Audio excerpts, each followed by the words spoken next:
Welcome to Breaking Ties, Is Divorce the Answer? This is your go-to source for practical advice and support when considering if a divorce is the right answer for you. Join us each weekday for a quick chat where we'll uncover a variety of topics such as child custody, property division, and self-care. Together, we'll explore the emotional, financial, and legal aspects of divorce and help you find the best path forward for you and your family.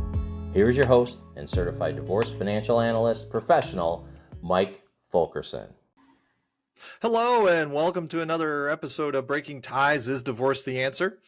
I'm your host, Mike Fulkerson, financial advisor and certified divorce financial analyst professional. And today we're going to tackle one of those topics that's pretty important for divorcing parents with children, and that is child support. So really, child support is all about ensuring the well-being of the children. And it's not about punishing one parent, but really you got to financial support your kids. And that goes true for during the divorce and after the divorce. So it helps really to maintain a sense of normalcy and ensures both parents contribute to their child's well-being. Now, calculating child support, that's a little trickier because, the exact amount of child support really does vary state by state. But generally, it's all based on certain criteria. And some of that criteria here is the income of both parents. So each parent's gross income before taxes is considered. The number of children for child support. More children typically means higher support payments. Custody arrangements. So primary physical custody can influence the amount being paid. And then the child's needs. This includes basic necessities like food, clothing, and shelter, as well as healthcare, education, and extracurricular activities. Now, who pays and who receives? Well, typically the parent with the higher income pays child support to the parent with primary custody. However, some states have shared custody arrangements where both parents contribute financially. It's not really set in stone. Child support orders aren't permanent.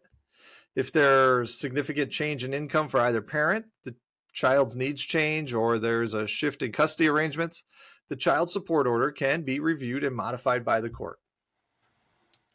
Now, let's address some common concerns. First, what if the paying parent can't afford child support? The court will consider their financial situation, but there may be consequences for non-payment. What if the receiving parent misuses the money?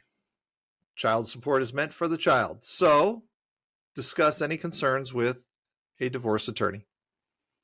And then, can child support cover college costs? Generally, child support does not cover college, but there might be a separate agreement for higher education expenses. So as you can tell, child support's pretty darn complex, and so, it might be wise to seek some professional help. Consult with a divorce attorney. They can explain your state-specific, child support guidelines and advocate for your child's best interest. Then there's the child support calculator. Many state websites offer calculators to estimate potential child support amounts. Now, remember, it's just an estimate. You're going to have to consult a divorce attorney for the specifics. And also keep in mind that the goal of child support is to ensure your children's well-being, both financially and emotionally, throughout the transition and beyond. Thank you for joining me on this episode of Breaking Ties, Is Divorce the Answer? Should you have any questions, drop them in the comments or reach out to me. My information's everywhere. Divorce is not the end of your story. It is the start of your next great chapter.